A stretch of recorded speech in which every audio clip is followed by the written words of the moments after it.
Hello, Forge fans. It's the Forge Audio Network. I'm Anthony Urcioli. It is the final match day preview of the regular season. You will not get another match day preview until the playoffs.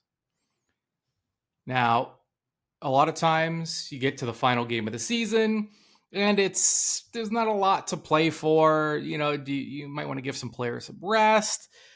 If you're thinking about going to the game, you're saying, I don't know, what's the point? There's nothing really to play for. I'm focused on the playoffs. There is so much to play for on Saturday at 5 o'clock. That's important because it was 4 o'clock. It is now 5 o'clock, and I'll explain why in a moment.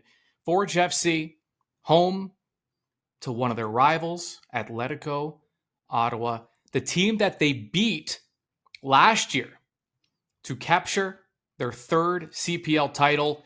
They will play again. This time, though, both clubs have so much to play for. Ottawa is just trying to pull off a miracle and make the playoffs after what's right now looks like an epic collapse. And by the way, we're going to be joined very shortly by Gordon Smith, who is the voice, the color commentator for Atletico Ottawa matches on TSN 1200. Been on many times. Always, I feel smarter every time I speak to him. He just knows so much about the sport, knows so much about the team, has followed them so closely, and he has a rich history of Canadian soccer knowledge. And Gordon's going to join us shortly and maybe make sense of what's happened. Ottawa has fallen off of a cliff. They haven't quite hit the bottom yet, but they are very close, and it will take a miracle at this point. Okay, not an actual miracle, but a virtual miracle for them to qualify for the playoffs. But either way, they will have to win on Saturday against Forge. And if you're Forge, the task at hand, I mean, this is everything you play for. This is everything you want as a professional athlete. Complete control over your destination. They don't have to rely on anyone. They don't have to hope a team loses. What they need and what they know they need are 3 points against Atletico Ottawa in order to clinch second place on the CPL table. I remind you every time I speak to you, but it bears repeating. You never know. You might be a new listener or viewer. Finishing in the top two gives you a something that's even better than a bye week in the playoffs, because first place will play second place.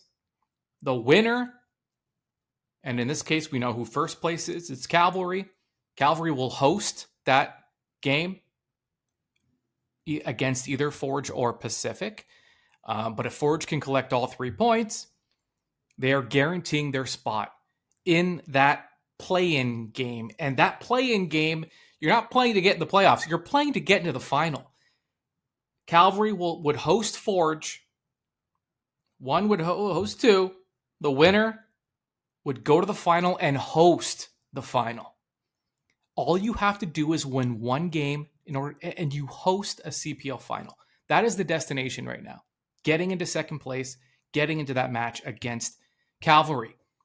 The beauty about that second place finish, if you lose that game against Cavalry in the playoffs, that 1v2 game, it's okay. Not the end of the world. You go to the semifinal and you get another chance at getting into the final.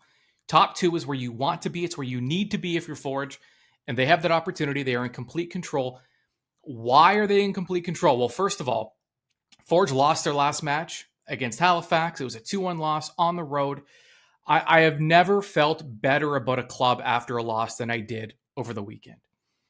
At the end of the day, they deserved more. They did everything they needed to do for the most part. Some bad luck, a call one way or the other. Things just don't go your way. It happens. Sometimes you are the better team convincingly, and you don't get all 3 points. It's okay. It is. It's okay. I feel good after that loss about this club because prior to that loss, they were just on an absolute roll. They had a huge win against Pacific, Huge win against Valor. In both of those matches, they overcame so much adversity. It was a character builder. It was a show me matches. If you're a coach, right? Show me. Things aren't going our way. Everything seems to be going against us. Show me how you respond. Forge responded, and they brought that game into Halifax. Didn't go their way. They lose 2-1. And here we are. Now, we would be remiss if we did not just lower our heads and put our hands in a prayer. It just not for any kind of religious or spiritual reason. Put your hands together, lower your head, and say thank you. Thank you to Vancouver FC. The reason Forge is still in complete control of their playoff destinies, despite losing their last match, is because Pacific lost at home to the expansion club, Vancouver FC. It was a virtual must-win for Pacific, and they laid an egg at home. They went down 2-0 at one point. BC Derby went Vancouver FC's way, and we need to properly thank Vancouver FC because they have helped. Now, they've also beaten Forge this year, so we're not happy about that, but they made up for it, as far as I'm concerned, by beating Pacific last week. Now, why is Saturday's match, why was it changed from 4 o'clock to 5 o'clock? Because there is another game happening at 5 o'clock. And if you pay attention to this sport, it's very common. There are staggered times in the final matches of the regular season because Pacific, Forge, you don't want them playing at different times. And then, let's say Pacific plays earlier in the day and they lose. Kind of all of a sudden that Forge match loses its luster because it doesn't matter anymore if they win. But you put them on at the same time, and it's exciting. You can watch the scoreboard of the other match while you're watching the Forge match. It's set up perfectly. This is what we want. This is what this new playoff system brings. It's why it was implemented. It creates a little extra excitement at the end of the year. Now, if you're Ottawa, I mean, here's where just slipping off the cliff. It all happened. Well, it's been a culmination of things, but it kind of hit its near conclusion last weekend. Ottawa, they needed a draw for Ottawa would have been perfectly okay because they are battling with York for the final playoff spot. So Ottawa travels to York Lions Stadium, a place where York has struggled all year, needing at the very least a draw to be able to keep themselves their head above water and maintain that playoff positioning. Not only did they lose against York, they gave up a late goal in the dying minutes. It was just heartbreak does not even begin to describe. And all you have to do is go and listen to those post-match press conferences from Atletico Ottawa. You want to talk about a demoralized team. Now, as of right now, we have 5 playoff spots. York has the 5th. Ottawa, 2 points back. So they need to beat Forge for 1. There's no negotiation there. They need to, at the very least, they have to win. Or they have no shot. So they have to beat Forge. They have to beat a Forge club that is also playing for this isn't like a Forge club resting players. Forge, they need these 3 points. So Ottawa now has to go to Tim Hortons Field, try to secure all 3 points because they need all 3. And they have to hope that York loses this weekend. So it's a tall order. They're asking a lot. And Forge will be hoping that Pacific loses to Calgary, but the challenge there is the side from Calgary. They have absolutely nothing to play for. They've clinched the regular season trophy. They're 10 points up on Forge. They've had a remarkable maybe one of the best regular seasons, and actually probably the best regular season in CPL history. That's it. Their job's done. They don't need to beat Pacific. They could spoil things, but it doesn't matter to them ultimately. So Forge can't rely on Cavalry to help them out this weekend. They have to go for all 3 points. Now, I do want to, I thought I had it here, and I don't. I had a quote from Ottawa. You know what? We'll talk about it later. I will bring it up to Gordon Smith.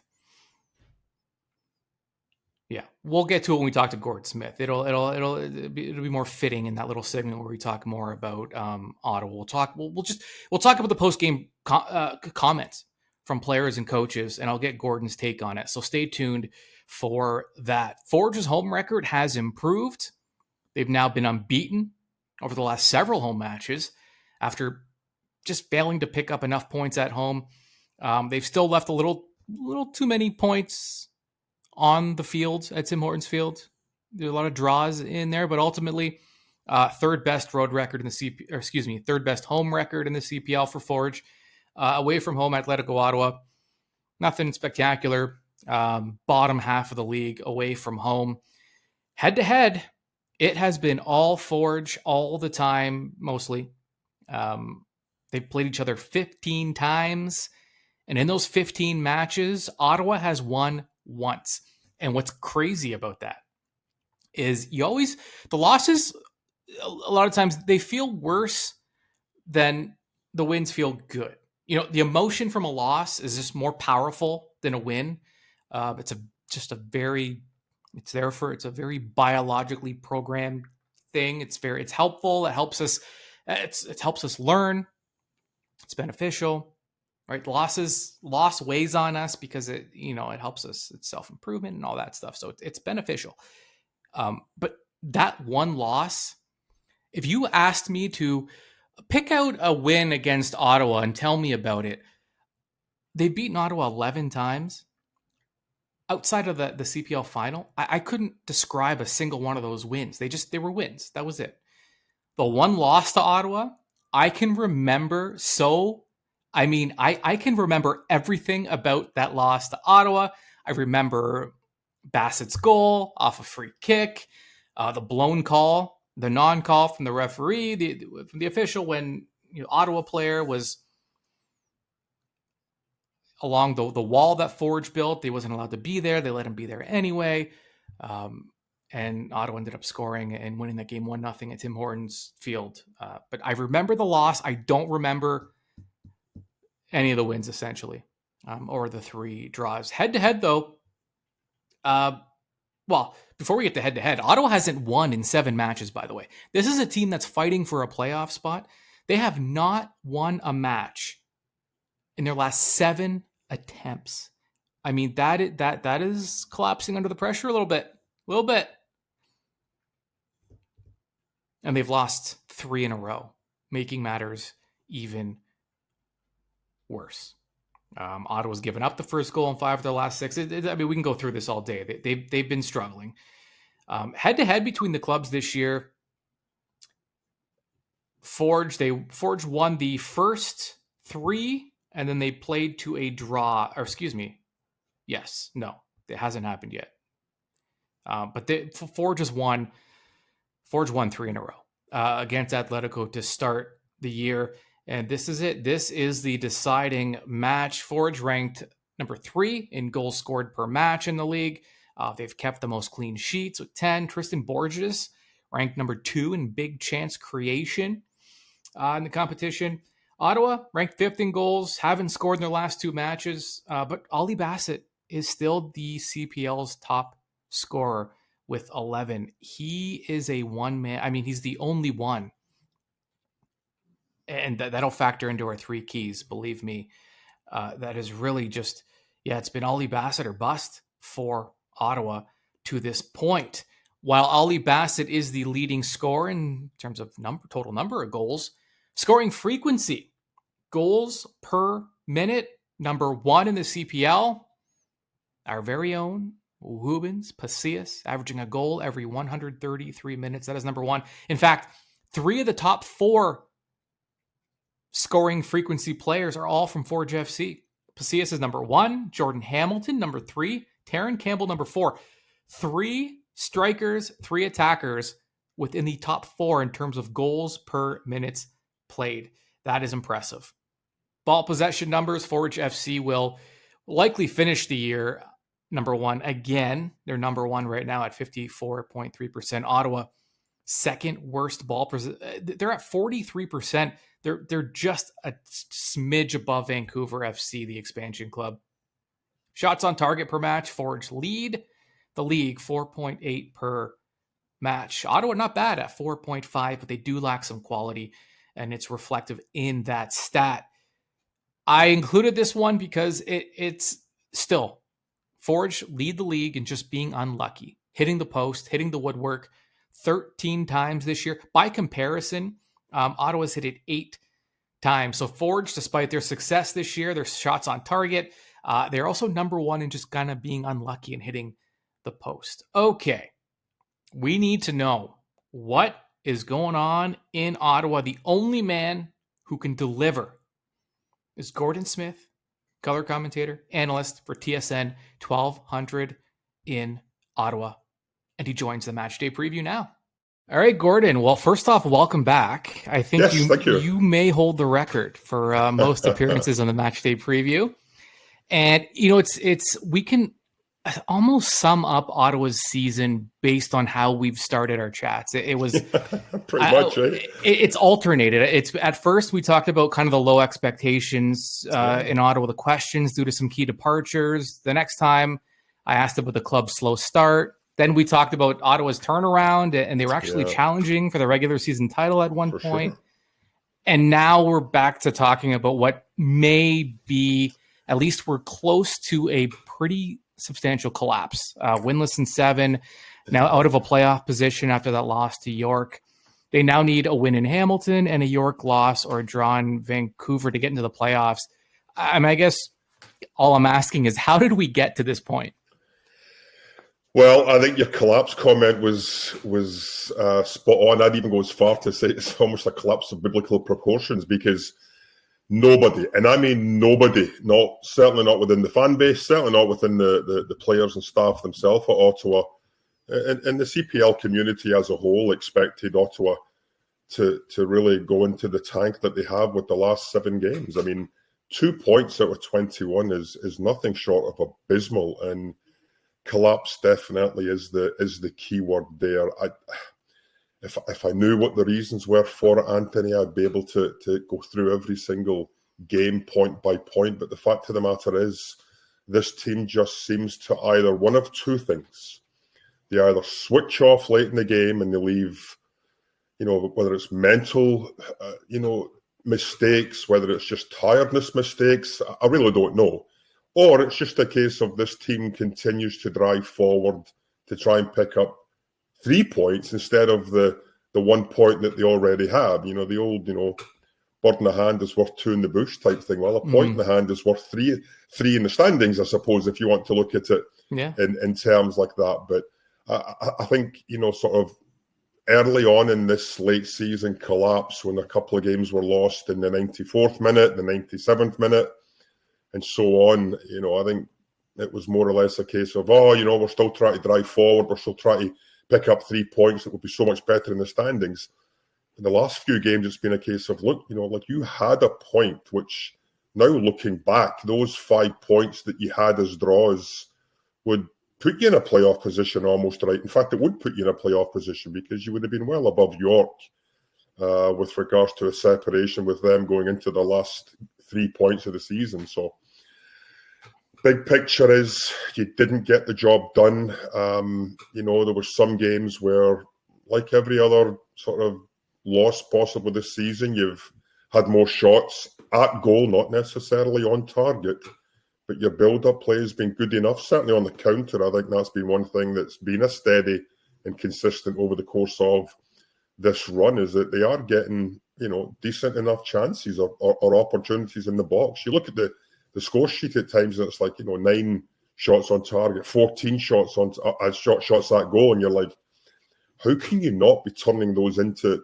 quality opportunities? And I think it's just a case of maybe sometimes it falls to the wrong player at the wrong time in the 18-yard box, and the chances go a begging. So when you break down this season for Ottawa, the first 8 games of the season, 24 points up for grab. They only took 8 points. Not good enough. Mm-hmm. The last 7 games, coming into the last game in Hamilton, where they've only won once at Tim Hortons Field in their entire 4 years, whatever. Now, granted, the first year was down east, but doesn't matter. You've still played 5 games. You've only won once. So the signs don't look good. You may pick up a point, but that's of no use to you whatsoever. The last 7 games, 2 out of the last 21 points up for grabs. It was those 12 games in between where you picked up 23 points. That really gave them an opportunity to put themselves in with a playoff shout, and you're thinking, okay, probably a chance to finish maybe even second or third here if we continue with this run. But it's just completely collapsed lately. And, you think back to the post-game conference that took place down in York on the weekend, and Nathan Ingham, that was as raw an interview as I've seen in my few years covering the CPL. And it could indicate that, is that just one man's opinion? Possibly, but it could also indicate that things aren't really just as well with Atleti as we would all hope, and they've got to get it all right. I mean, even a win doesn't necessarily guarantee them a playoff spot. They still have to hope that York goes and drops points themselves. So I think it was rather telling how, Nathan felt and how he went ahead with his comments. And certainly here in Ottawa, there was a lot of buzz around what was said. And who knows, a season offered so much promise after last year, Anthony, could be totally down the drain here in 2023. And for those that didn't hear it, because that was my next question, what was Sure. some of the remarks from goaltender Nathan Ingham? He said, "I've been playing over a decade. I've never felt like this. Sickening. It's not a roller coaster of emotions. It's one. It feels like rock bottom." And then asked what his club can do to shake off this feeling and regroup. He said, "Grow up," was his response. And to your point, a lot of times when a player, and it's not like Ingham makes a habit of this. It's kind of a rare moment of just raw honesty. And it's kind of refreshing. I mean, this is kind of what we want out of pro athletes, is to be a little more honest and genuine. And to your point, a lot of times when this happens, especially when it seems like kind of a one-off, you do get the sense that maybe he's also speaking for other players who probably feel, and you're not saying that directly, but a lot of times that is the case. And so where do you go from there? Is it a rallying point? Is it demoralizing? Is it, I guess you can only go one of two ways. Well, you're exactly right. I mean, is it a rallying point where everybody gets behind each other for the cause and realizes that, listen, we've got an opportunity here to make amends. We're going into a very, very tough place, quite possibly the toughest place that Ottawa has played in the last number of years as a CPL outfit. And to pick up 3 points is going to be very difficult, because you've got to remember that Forge themselves are still fighting for second spot. Right. They've got to get a result. And even a draw for them might not be enough. I believe if they draw and Pacific win, then Pacific gets a tiebreaker because of having won one more game. So there's all to play for Forge. I'm sure Ottawa would be hoping that Forge had have won last week and picked up 3 points down in Halifax. It didn't happen. So now they're in a battle not only with York to try and overtake them in the standings, but against Forge, because Forge themselves need to pick up to make sure 100% that they're in that 1v2 sort of automatic game to the championship against Cavalry coming up in a week or so. So all to play for. I think from a rallying point for that Nathan, I think that was what he was trying to do. Maybe he opened up a little bit too much and gave a bit of an insight that possibly behind the scenes things aren't 100%. I'm not saying there's clicks. I'm not saying there's anything there that could be causing issues. But the fact of the matter is, you went from a regular season championship winning team last season. Yes, you lost Becky, you lost Sissoko, you lost Balu, and you lost Brian Wright, who I think sometimes gets forgotten about with his contribution over the course of the 3 or 4 years that he was with Ottawa, scoring big goals, but above all else, leading that line, freeing up space for lads like Haworth and Balu and Bassett and Verhoeven coming in behind him. So it's, I've been asked on local radio, is the team last year better than the team this year or vice versa? My comment's always been, let's wait till the end of the season, because that's, it all comes out in the wash then, doesn't it? But rallying cry, I think Nathan was just trying to G the troops up, but I think really he was trying to maybe just give a little bit of an insight as to how things have gone these last 7 games, and that just mentally they're in a wrong place right now, and just not, maybe, I don't want to challenge their mental strength or anything like that, but you cannot be conceding goals in the 88th minute onward 5 out of your 7 games. That's just that's wild. Unheard of. It really, really is. And where it's kind of a loaded question, but what happens if they miss the playoffs? I mean, what does that mean going into the off season? What kind of change? You'd have to think changes would be made, but it's difficult in a league like this where you don't necessarily get the contract certainty year over year that you do in other. So where does Ottawa go from here if they don't get into the postseason? Oh, that's a really good question. I mean, you could start right from the top on down. Certainly, Atletico Madrid will not be happy that they didn't finish as high as the 5th out of the 8 teams that made the playoffs. Fernando Lopez, I'm sure, might want to look at whatever model they're playing as far as players that they're looking to bring in. I think it has to be said that some of the players that they brought in this year just haven't performed either to their abilities or to, what they were brought in to do. And unfortunately, lads you were looking at to score goals for them haven't scored goals. Lads you were looking at to sort of stop things at the back end from conceding goals haven't happened. I mean, this team right now is sitting in mediocrity. They're 5th in goals scored and 5th in goals conceded. So for a team that's trying to get into the playoffs, that's just not good enough. I mean, you can't chop it any other way, Anthony. It's just you're not scoring enough goals and you're not stopping enough goals. And, the inability for the club to finish. Yeah, it's all well and good scoring 3 goals in 2 or 3 games, but in the crunch, when you need goals against Pacific and it's 1-1, you need goals against Forge and it's 0-0, you need goals against Valor when it's 1-0, you're getting beaten the last kick of the game. It's just not good enough. And the fans, obviously, if you're watching social media this week, just wouldn't say they're turning on the team, but there's certainly a lot of negativity going on. I think one of the big things that sort of stands out for this week was that there was a busload or 2 that went down. I think somebody said 100 fans that went down to that game in York on the weekend, and there was a big hue and cry about it. At the end, there was only, I think, 7 or 8 players that came over and thanked them. Now, there's no given right that, you're the one that's spending your money to go down there. We fully understand that that's a choice you made. But there is an expectation as an away support, and it happens all around the world.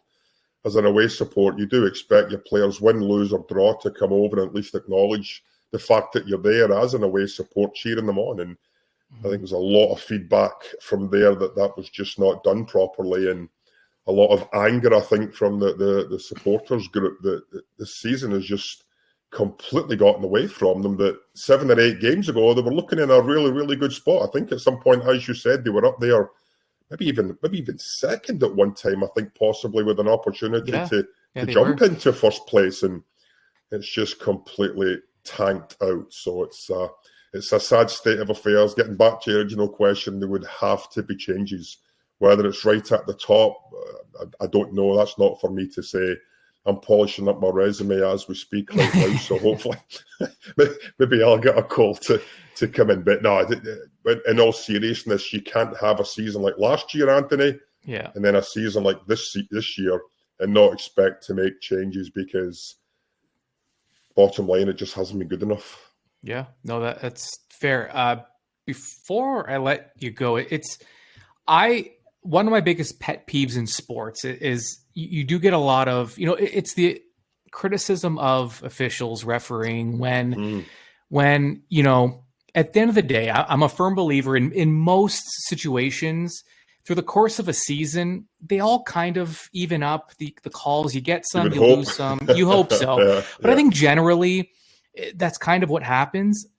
There is a growing frustration, though, in the CPL. And I think what it comes down to as players, as coaches, no one seems to know what a foul is, what an infraction is, what isn't. And I think at the end of the day, consistency, you're going to have lapses here and there, one-offs. But at the end of the day, consistency is what you're looking for. Even as a fan, you're watching, and I don't even know what a foul is in this league. Yeah. Just as someone who has watched the sport for a very, very long time, has been involved with it for a long time, your impressions of the officiating and the frustration that teams have been having over the officiating. Well, I think it was just last weekend that Bobby and Kyle Becker came out with comments. Now, these are two very, very experienced individuals that realise, okay, referees are in a tough job to begin with. 50% of the time, every call you make, you're going to be wrong. Hometown or away fans are going to be angry and upset with the call that's been made. So you're off to a loser right off the bat. But I think it's the consistency factor that really comes into play. The comment about, like the quality in this league has been getting better over the last, few years, and, with younger players developing and becoming really good players, and international players coming in and really topping up the quality in this league. And I think the feeling in a few areas is that the quality of refereeing maybe just isn't coming along at the same pace. And, that's not for me to claim one way or the other. This is coming from, from people that have been involved in football their entire life at the high level. And it's all well and good fans complaining about it. That's a fan's right as a paying customer to complain, the referee stole a game from us, the referee didn't give us his penalty, the referee, that's what fans do.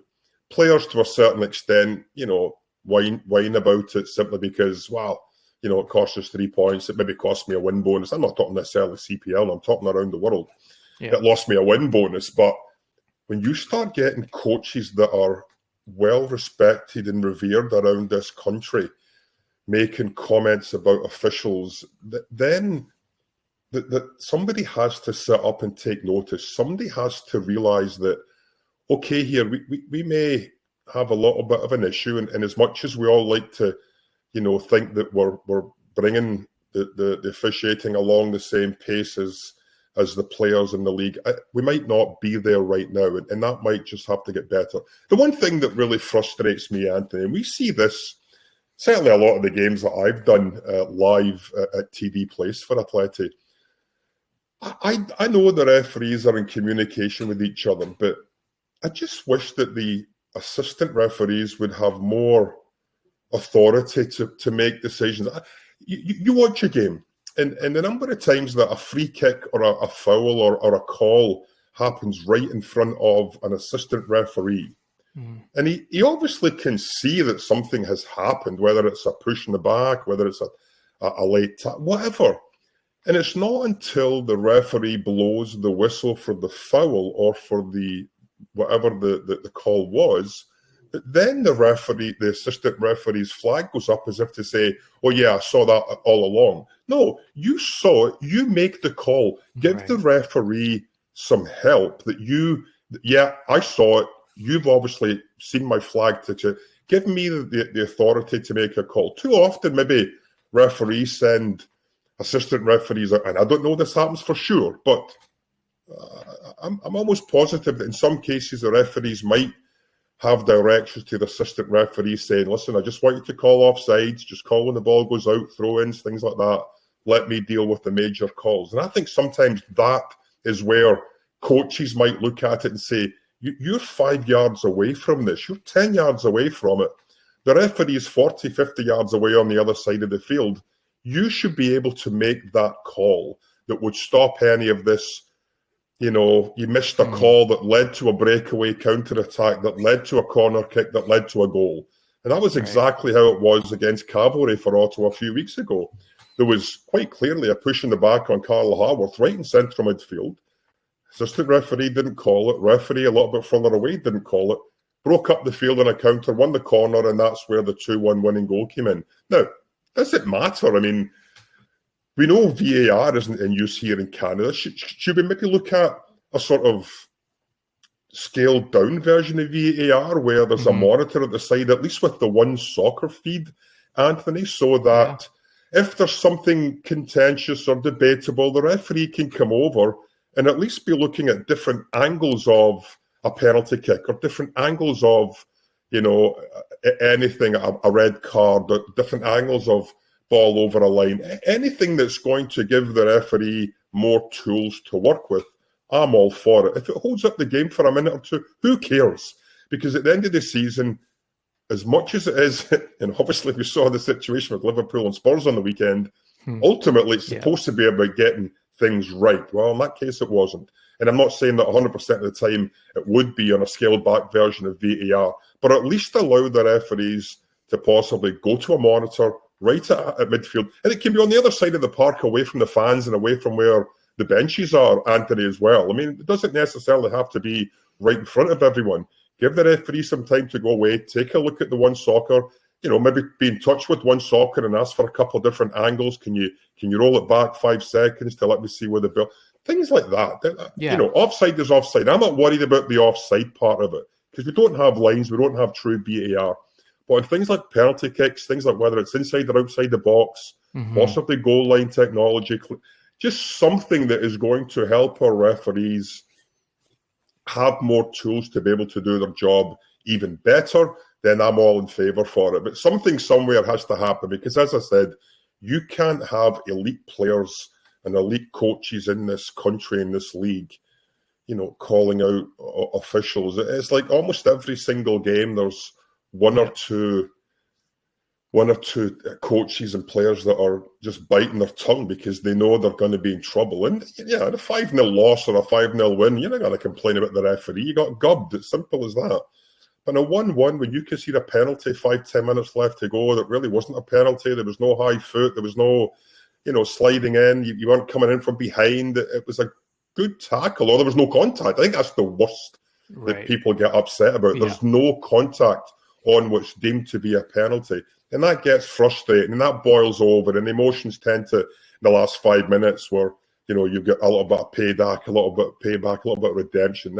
It's just unfortunate that a league that is now, let's be honest, very, very tight. We're now looking at 6 from 8. We started with 8 from 8, looking to make the playoffs. We went down to 5-8 when Valor, 6 of 8 when Valor and Vancouver were pretty much eliminated, and now it's 1 of 2. You're basically down to York or Ottawa making the playoffs. A league that is this tight can swing a point here, a point there, 2 points there on a call that unfortunately everybody that's watching it on TV can see that it really was incorrect.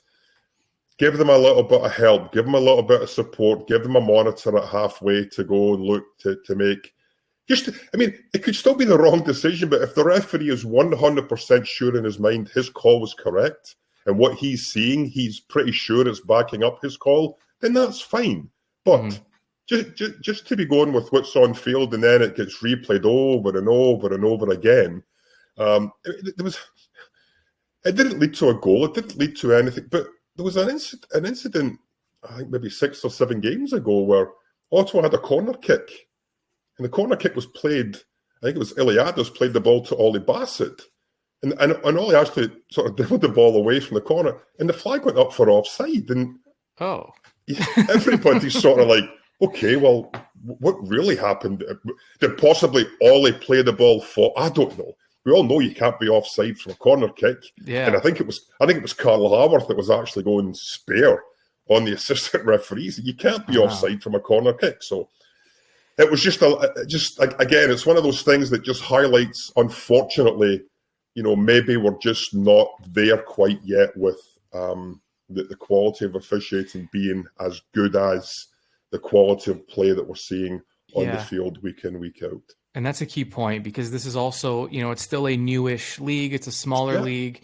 Yeah. You're still battling for relevancy in a lot of these cities where they're competing with, bigger teams that have been around for a long time and have more tradition. And you don't, as a fan even, and you're watching and you're seeing officiating, like this, there are times when you start to, everyone's working their butt off on the pitch, and then a call like Yeah, that, it makes it, I'm not saying it is amateur, but it makes it look yeah. like that sometimes. And optics matter. It does, and let me be 100% clear. Under no circumstances, zero, and I'm going to say that again, zero, should referees be taking any sort of verbal abuse, face to face Agreed. Yeah. criticism. It just should not happen. There should be zero. In fact, there should be maximum repercussions if that does happen, where a referee feels threatened physically or verbally, anything along those lines. But I would just like to see us give them a little bit more help and support with tools. And for my money, a scaled back version of VAR where they themselves get to go look at replays on the television would help them. They may not agree, Anthony, and the CSA and the Referees Association may think, nah, that's rubbish. Fair enough.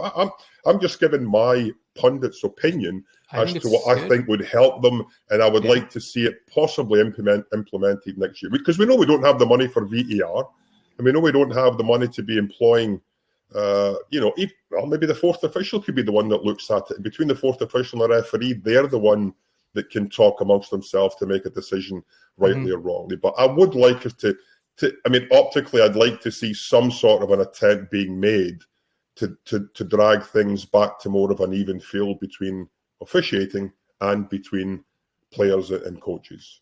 And I've got some of my really good friends are referees and assistant referees and referee assessors. So I'm right in there with the refereeing community as far as taking their side of it in a lot of cases. But sometimes when decisions made are just so out of order, so wrong, you've got to say, okay, we need to do something to help these people. We really do. Yeah. I do not envy. I would do terrible in that position. I don't like being yelled at, so I'm too sensitive. So I would never be able to. So I appreciate that part of it. Yeah. But yeah, all great points. Gordon Smith, you've been fantastic all year, accommodating, insightful. You bring it every time, and I appreciate that. Oh, cheers, Paul. My pleasure as always, and good luck to Forge this weekend. Hopefully, Ottawa picks up the 3 points, because I got to tell you what, York's got a tough game out of Vancouver, because you're looking at under 21 minutes now, and you possibly might have to have a lad that would not be a starter, having to play and pick up minutes for you to make sure you get over that 2,000 threshold. Halifax in the same boat, but Halifax are already in the playoffs. I tell you what, Halifax have an outside shot of finishing second. If they happen to take care of their game on the weekend, Forge loses, or even, I can't sure it's Forge lose or draw, and Pacific lose or draw. There's an opportunity that Halifax does have, albeit outside, that they could go into that 1v2 game as well. So good luck to everyone playing this weekend. Certainly from my standpoint, I hope Ottawa's able to pick up 3 points and York drop points out in Vancouver. But in the end, it's all about getting the teams that deserve to be in the playoffs, Anthony, in the playoffs. And if Forge end up being second, then that 1v2 game is going to be absolutely fantastic out in Calgary coming up in a little while. If nothing else, we were provided an exciting season, and a season that came right down to the wire, which is it's all you can ask for. It's what they wanted. It's what they wanted when they put five teams in, right? That's for sure. Absolutely. All right. Well, you take care.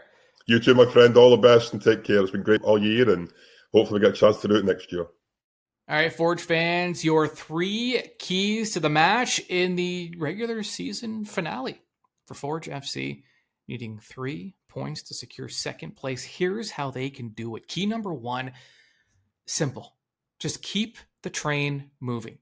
This might be the laziest key I've ever given, but Forge really, they just need to do what they've been doing. They've hit their stride at the perfect time.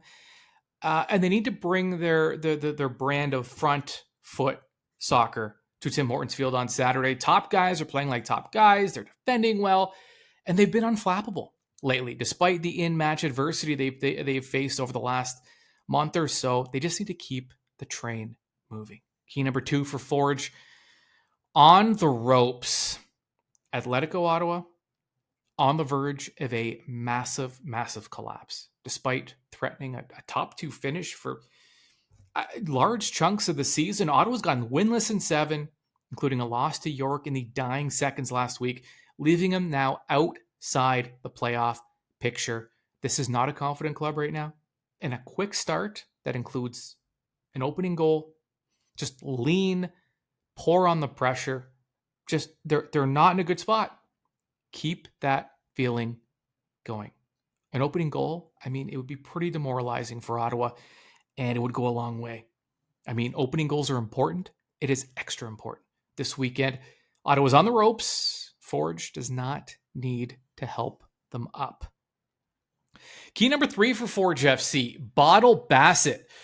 The league's leading scorer, despite the club's struggles.